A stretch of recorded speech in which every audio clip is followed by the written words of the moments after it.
امریکہ سے ایک دوست کا سوال ہے، کہتے ہیں کہ آج کل آپ اخلاقی قدروں پہ خطبات دے رہے ہیں کہ پاکستان اور انڈیا وغیرہ میں والدین لڑکیوں کی شادیاں کرتے وقت ان کی رائے نہیں پوچھتے، ٹھیک ہے. اور کہتے ہیں کہ ہم بہتر جانتے ہیں. کیا والدین کی پسند کا انکار کرنا والدین کی نافرمانی ہوگی؟ اسلام کے نقطہ نظر سے وضاحت فرما دیں. اس کے مختلف پہلو ہیں. اول تو یہ کہ والدین کے ساتھ احسان کا سلوک کا جہاں حکم ہے اس میں بہت سارے مضامین داخل ہو جاتے ہیں. ایک آدمی، ایک نوجوان اپنے والدین کی خواہش کو اس طرح نظر انداز کر دے کہ اس میں گستاخی کا رنگ پایا جائے، اس میں سختی ہو، ضد کا پہلو ہو، تو یہ اس آیت کے مضمون کے منافی ہے جس میں والدین سے احسان کے سلوک کا ارشاد فرمایا گیا ہے. لیکن قرآن کریم نے ہر ایک شخص کو اپنے کچھ حقوق عطا فرمائے ہیں، اور ان حقوق میں ہر لڑکے کو اور مرد کو یہ حق حاصل ہے کہ وہ اپنی شادی اپنے دل کے اطمینان کے ساتھ کرے. اور اس کے لیے حضرت صلی اللہ علیہ وآلہ وسلم نے کچھ دائمی اصول بیان فرما دیے ہیں، ان کو پیش نظر رکھیں. اور کہیں بھی قرآن کریم میں یا حدیث میں والد کا یہ حق میں نے نہیں پڑھا کہ والد اپنے بیٹے کو حکم دے کہ تم اس جگہ ضرور شادی کرو. لیکن شادی ہونے کے بعد طلاق کا ارشاد ملتا ہے، وہ حدیث سے ثابت ہے کہ حضرت ابراہیم علیہ الصلوۃ والسلام نے حضرت اسماعیل علیہ الصلوۃ والسلام کو طلاق کا مشورہ دیا.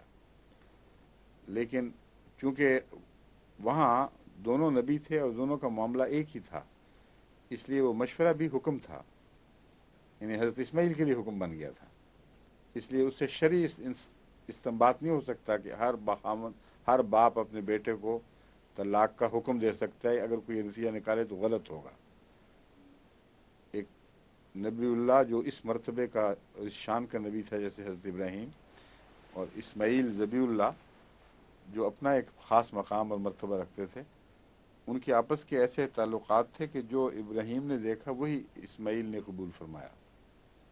اس لیے ان معنوں میں وہ ایک خاص معاملہ ہے. اس کا حوالہ دے کر یہ نہیں کہا جا سکتا کہ طلاق کا حکم دے سکتا ہے، مگر دینی غرض سے مشورہ دے سکتا ہے، کیونکہ وہاں دینی غرض تھی اور وہاں مشورہ ہی سر آنکھوں پر تھا. اس لیے اگر بیٹا شریف و طبع اور اسماعیلی صفات رکھتا ہو اور سمجھتا ہو کہ واقعتاً جیسا کہ حضرت اسماعیل کو یقین تھا کہ دینی نقص ہے یہ جو شان نبوت کے خلاف ہے، اس لیے ان حالات میں اگر کوئی بیٹا یہ سمجھتا ہو کہ ایسا دینی نقص میری بیوی میں ہے کہ میرے باپ کا مشورہ جائز ہے کہ اس سے میری اولاد تباہ ہوگی یا دین کے حقوق ادا نہیں کر سکوں گا، جو مجھ پہ تقاضے ہیں وہ میں پورے نہیں کر سکوں گا، تو پھر اس حکمت کے پیش نظر طلاق بھی دے دینی چاہیے. مگر یہ نہیں کہا جا سکتا کہ باپ کو اجازت ہے کہ حکم دے. بس نہ شادی کرنے کا حکم دے سکتا ہے کسی خاص عورت سے، نہ طلاق دینے کا حکم دے سکتا ہے کسی خاص عورت سے.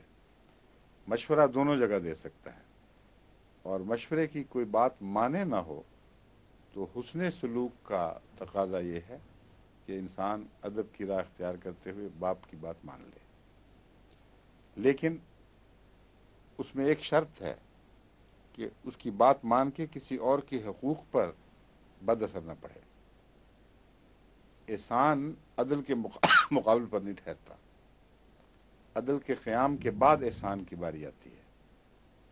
اگر ایک لڑکا سمجھتا ہے کہ میں نے اگر باپ کی مرضی سے شادی کی تو میں اس لڑکی سے انصاف نہیں کر سکوں گا، جو خدا تعالیٰ نے اس کے حقوق مقرر فرمایا وہ میں دے نہیں سکوں گا، تو ایسی صورت میں احسان کا مضمون رستے سے اٹھ جائے گا. صرف عدل کا مضمون ہے جس کو قائم کرنا ہے اس موقع پر. اگر وہ یقین رکھتا ہو کہ میں اس پہ قائم نہیں، خدا تعالیٰ کے واجب کردہ بیان فرمودہ ان حقوق کو ادا نہیں کر سکتا جو عام شادی کی احکام کے اندر داخل ہیں، مضمر ہیں، اور نہ میں انصاف کر سکوں گا، نہ اس بچی کو پیار دے سکوں گا، بلکہ معلقہ کی طرح رہے گی میرے گھر، تو ایسی صورت میں جرم کرے گا اگر وہ بات مانے گا.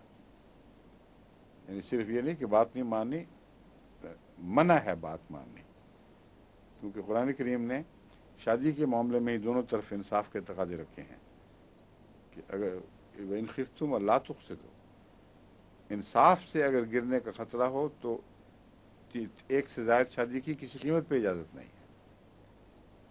بس یہ ہے وہ صورتحال جس کتابے میں احمدی نوجوانوں کو مشورہ دیتا ہوں کہ اگر اس سے ورلے نیچے نیچے تقاضے ہوں، معمولی سی بات کا فرق ہو تو پھر کوئی حرج نہیں، مگر آگے پھر مشکل پڑ جاتی ہے، ماں اور چاہتی ہے، باپ اور چاہتا ہے، تو پھر کس کی مانیں گے؟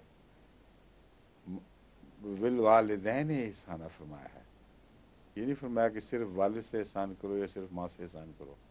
مجھے ایسے واقعات بھی ملتے رہتے ہیں، مائیں کہتی ہیں، بات کہتے ہیں جی ہماری اماں کہتی ہے کہ میرے بھائی کی بیٹی سے شادی کرو، ابا کہتے ہیں کہ میری بہن کی بیٹے سے شادی کرو، بیٹی سے شادی کرو، تو میں کہاں جاؤں؟ تو اس وقت یہی اصول کار فرما ہونا چاہیے کہ آپ کا دل، آپ کا مزاج جس کو قبول کرتا ہے شوق سے قبول کریں، اور اگر نہیں قبول کرتا تو باہر جو خدا نے آپ کو حق دیا ہے اس کو استعمال کریں، مگر اس عرصے میں والدین سے نرمی اور احسان کا سلوک کرتے ہوئے لجاجت سے ان سے معذرت کریں کہ میں مجبور ہوں، بے اختیار ہوں، مجھ پر زور نہ دیا جائے۔